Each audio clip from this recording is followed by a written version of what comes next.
Le monde ne joue jamais franc. Peu importe à quel point tu es honnête, quelqu'un finira par te trahir. Peu importe à quel point tu deviens bon, quelqu'un de moins compétent te piquera ta place. C'est la réalité brute. Mais ceux qui comprennent cette réalité survivent. Et ceux qui survivent finissent par régner. Il existe un pouvoir invisible que personne ne voit venir, mais que tout le monde ressent quand il entre dans la pièce. On appelle ça l'intelligence sombre. L'intelligence sombre naît dans la trahison, dans l'humiliation, dans la défaite totale. Les autres s'effondrent. Toi, tu construis ta force à partir de cette douleur. C'est le genre d'intelligence qui écoute, qui observe, qui se tait, et qui frappe au moment parfait. Pendant que les autres crient, toi tu collectes des informations. Pendant qu'ils s'étouffent dans leurs émotions, toi tu prépares l'avenir. La plupart des gens jouent aux dames. Toi, tu vas apprendre à jouer aux échecs. Maison claire tout de suite. Ce que je vais te transmettre n'est pas fait pour détruire, mais pour te protéger. Utilise-le pour te défendre, jamais pour blesser des innocents. Le but n'est pas de devenir le méchant, mais de ne plus jamais être la victime. Aujourd'hui, tu vas découvrir les 8 traits psychologiques qui séparent les survivants des victimes, les leaders des suiveurs, les gagnants des perdants. Et avant qu'on plonge, descends dans les commentaires et écris cette phrase. Je choisis l'intelligence stratégique plutôt que la réactivité émotionnelle. C'est ton premier acte de pouvoir. Allons-y. Première leçon, l'opacité calculée. Tu n'es jamais totalement transparent sur tes intentions. Tu ne montres que ce qui est nécessaire. Quand les gens n'ont que la moitié de l'histoire, leur imagination fait le reste du travail. Et cette imagination les domine. Machiavel disait, tout le monde voit ce que tu sembles être, peu de gens sentent ce que tu es vraiment. Pense aux personnes les plus fascinantes que tu connais. Elles ne racontent jamais tout. Elles laissent des trous. Elles répondent à une question par une autre question. Elles sourient quand on attend une explication. Ce n'est pas mentir. C'est communiquer stratégiquement. Dans une conversation normale, quelqu'un te pose une question et tu te sens obligé de tout déballer. Tes motivations, tes peurs, tes plans. Tu crois que c'est de l'honnêteté. En réalité, tu livres ton pouvoir sur un plateau. Les gens intelligents savent que le mystère crée de l'influence. Moins tu en dis, plus ils deviennent curieux. La curiosité devient de l'intérêt. L'intérêt devient du respect. Le respect devient du pouvoir. Exemple concret, on te demande tes plans du week-end. La plupart répondent « Rien de spécial, je reste tranquille ». Oubliable. Toi tu dis simplement « J'ai quelque chose d'important à régler ». Et tu changes de sujet. La première réponse te rend prévisible. La seconde te rend intriguant. Tu n'es pas grossier. Tu es sélectif. Les plus grands dans tous les domaines maîtrisent ça. Ils dévoilent juste assez pour garder les gens accrochés, jamais assez pour perdre l'avantage. Ton information est ta monnaie. Ne la dépense pas d'un coup. Deuxième leçon, la persona adaptative. Tu n'es pas la même personne avec tout le monde.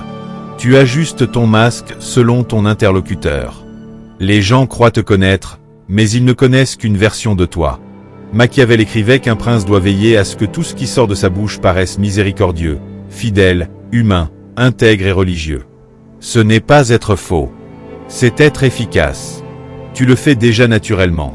Tu ne parles pas pareil à ta grand-mère et à tes potes. Tu n'es pas le même en entretien d'embauche et en soirée. La persona adaptative rend ça conscient et maîtrisé. Chaque personne a des valeurs, des styles de communication, des façons de traiter l'information différentes. Si tu utilises toujours la même approche, tu touches certains et tu rates les autres. Les gens malins étudient leurs cibles et s'adaptent. Analytique, donne-lui des faits. Émotif, touche son cœur. Pratique, montre-lui comment ça marche. Visionnaire, peins-lui le grand tableau. Ce n'est pas de la manipulation, c'est de l'intelligence relationnelle. Pense à l'eau. Elle prend la forme du récipient sans jamais cesser d'être de l'eau. Toi pareil. Tu ajustes ta présentation sans jamais perdre tes valeurs profondes. L'erreur classique, c'est de croire qu'être authentique signifie être identique partout. Non. Être authentique, c'est rester toi-même tout en adaptant ton expression pour être le plus efficace possible. Quand tu maîtrises ça, tu deviens la personne avec qui tout le monde se sent compris. Et celui qui fait sentir les gens compris obtient tout ce qu'il veut. Troisième leçon, le principe du détachement. Tu n'es esclave d'aucune relation, d'aucune émotion, d'aucune opinion. Ce que tu n'as pas peur de perdre ne peut pas te contrôler. Machiavel. L'amour et la crainte peuvent difficilement coexister. S'il faut choisir, il est bien plus sûr d'être craint qu'aimé. Le détachement est le concept le plus mal compris de l'intelligence sombre.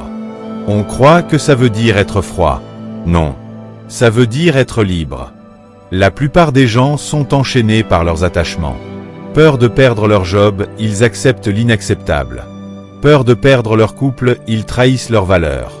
Peur de perdre l'approbation, ils disent ce qu'on veut entendre. La peur de perdre te rend faible. L'absence de cette peur te rend invincible. Imagine deux personnes qui négocient. L'un a absolument besoin que ça marche, il a déjà tout prévu sur cet accord. L'autre aimerait que ça marche, mais il a d'autres options et il est prêt à partir. Qui a le pouvoir? Le second, évidemment. Le détachement te donne la clarté. Tu vois les situations telles qu'elles sont, pas telles que tes émotions les déforment. Plus tu as besoin de quelque chose, moins tu l'obtiens. Moins tu en as besoin, plus ça vient à toi. Les gens confiants ne le sont pas parce que tout leur réussit. Ils le sont parce qu'ils savent qu'ils survivront même si tout s'effondre. Commence petit, lâche l'idée de gagner chaque dispute, lâche le besoin d'être aimé de tous, lâche l'idée que tes plans doivent se dérouler exactement comme prévu. Tu verras, les gens commenceront à te respecter davantage parce qu'ils sentiront que tu n'es plus contrôlable. À mi-chemin, si tu es toujours là, c'est que cette vidéo te parle profondément. D'ailleurs, bienvenue sur l'Ombre Révélée, la seule chaîne francophone qui te prend vraiment au sérieux et qui te guide, semaine après semaine, dans les recoins les plus sombres et les plus puissants de ton esprit. Ici, tu ne vas pas apprendre à être positif pour faire joli.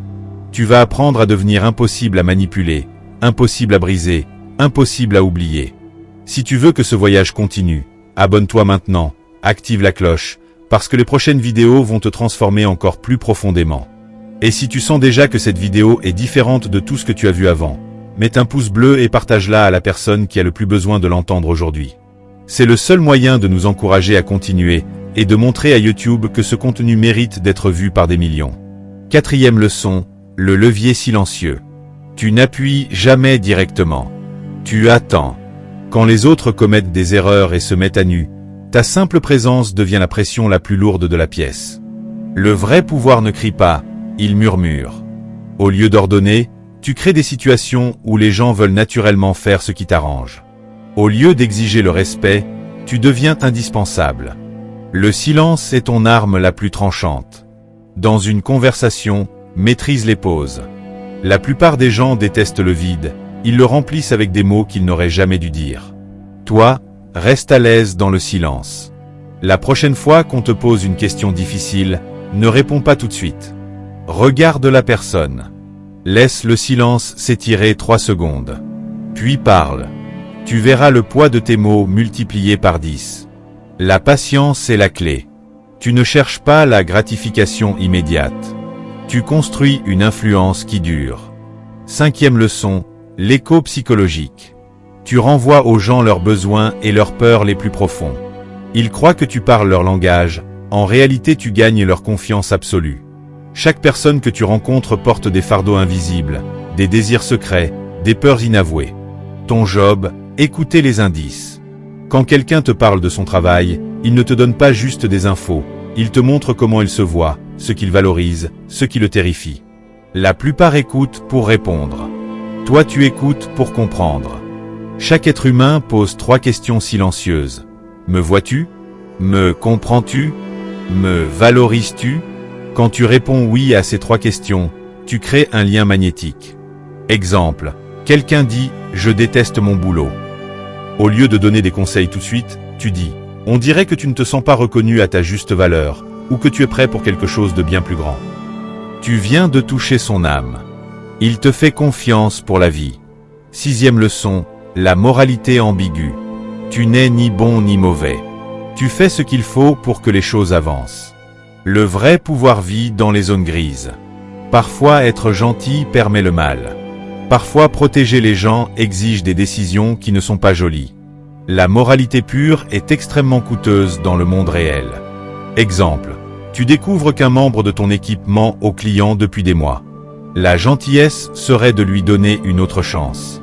La vraie responsabilité est de le virer pour protéger l'équipe entière et l'entreprise. Ce n'est pas de la cruauté, c'est de l'éthique pragmatique. Tu te fixes des lignes rouges claires, mais à l'intérieur tu te donnes le droit d'être stratégique même si ça dérange. 7e leçon, l'exposition contrôlée. Moins les gens en savent sur toi, plus ils inventent. Et ce qu'ils inventent est toujours plus grand que la réalité. Dans un monde où tout le monde surpartage, celui qui garde du mystère devient fascinant.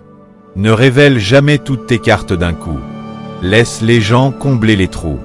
L'information dévoilée ne peut jamais être reprise. Dose-la comme un poison ou comme un nectar, selon ce que tu veux obtenir. Garde toujours une partie de toi dans l'ombre. 8e leçon, l'obsession du résultat. Tu n'es pas là pour avoir raison, tu es là pour gagner. Tu n'es pas là pour être aimé, tu es là pour avancer. Celui qui reste fixé sur le résultat change de chemin 10 fois s'il le faut, mais il arrive toujours. Les disputes, les égos, les principes inutiles, tu les laisses aux perdants. Toi tu demandes simplement, quel est le résultat que je veux? Et tu fais ce qu'il faut, point. Tu viens de recevoir les 8 clés de l'intelligence sombre selon Machiavel adaptées au monde d'aujourd'hui. Choisis-en une seule et pratique-la pendant 7 jours. Tu vas voir le monde changer autour de toi. Mais souviens-toi, ce pouvoir est une responsabilité. Utilise-le pour te protéger et protéger ceux que tu aimes, jamais pour détruire gratuitement. Si tu pars maintenant sans t'abonner, sans liker, sans commenter, je choisis l'intelligence stratégique. Tu vas emporter ce savoir avec toi, et quelqu'un d'autre, qui lui osera l'appliquer, te passera devant sans que tu le vois venir. Ne sois pas cette personne. Abonne-toi. Active la cloche. Partage cette vidéo à celui ou celle qui doit l'entendre aujourd'hui. Et dis-moi en commentaire quelle leçon tu vas appliquer en premier. Je te lis tous. À très vite dans l'ombre. Tu n'es plus jamais le même.